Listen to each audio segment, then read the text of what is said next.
Winning tricks to crack your first interview. When you give a job interview, make sure that you don't make these mistakes. The common 5 mistakes we make.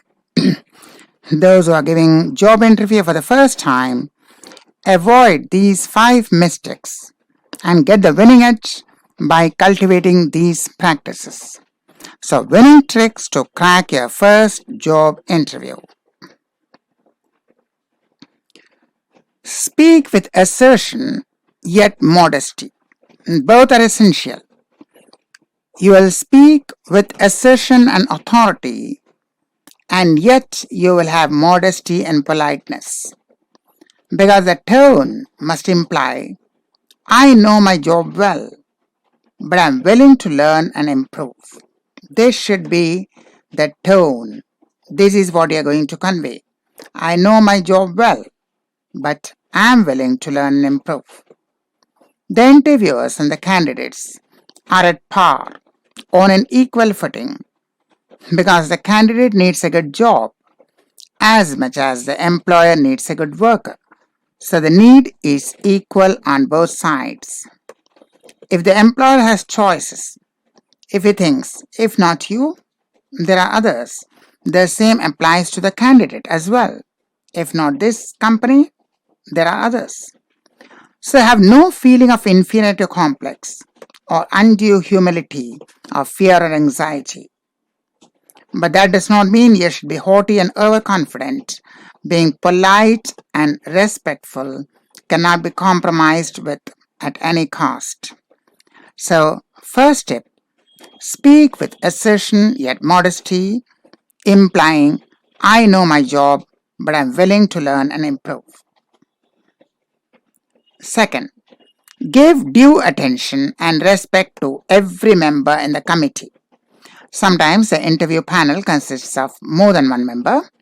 In that case, it's often easy to recognize the head or the authority because the head or the authority, let's call the boss, would be seated directly opposite to you.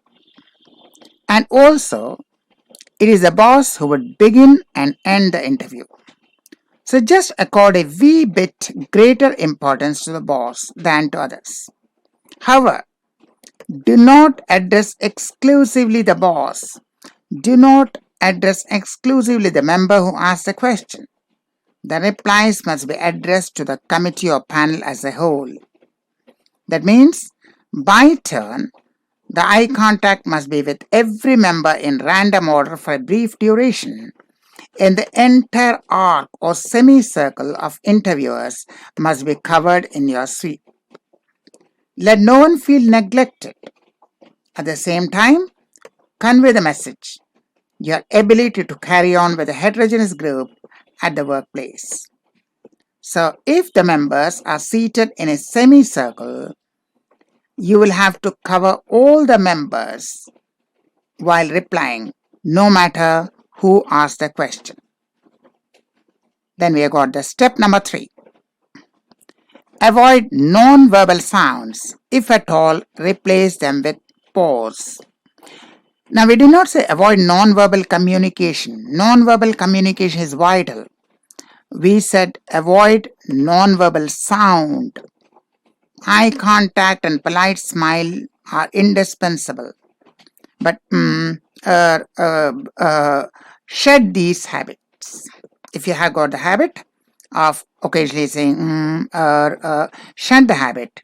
And if you have to pause briefly, fill the gap with silence rather than meaningless gutturals, because they indicate a total lack of confidence in you.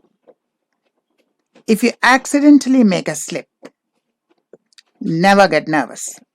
There are 2 ways. Either ignore it and carry on if you think the error is a minor one, or else say sorry and rectify or rephrase the answer. And also practice how to speak without starting every reply with words like actually, I mean, I think, or any such meaningless words if you have such a habit.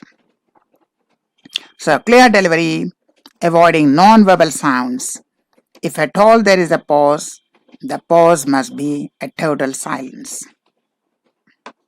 Speak slowly, clearly, but forcefully to be most effective. Slow, clear, and forceful.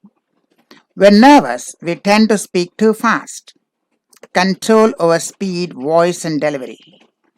If the persons at the other end have to say, "I beg your pardon" several times in the course of a brief interview, then your communication skill is obviously lacking. Maintain warmth and energy. Speak as if you are a part of the organization when answering questions about your style of work, your goals, your possible contribution to the organization. Speak as if you're already a member of the company. Such an attitude shows that you have clear ideas and plans and that you are confident.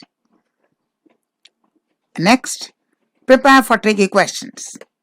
Tricky questions would be there. Make careful preparations for answering tricky questions. In many cases, the reply does not matter, but your attitude does. Sometimes interviewers may give deliberate gaps between their questions. It's intended to observe your body language when you're waiting for the next question. For the most common starter, tell me about yourself. Prepare a specific answer depending on the company and its profile and the job requirements of the position you are applying for. So this answer cannot be a constant one. It has to be a prepared one for that particular interview. It would need cosmetic changes for every interview and every situation and every position you apply for.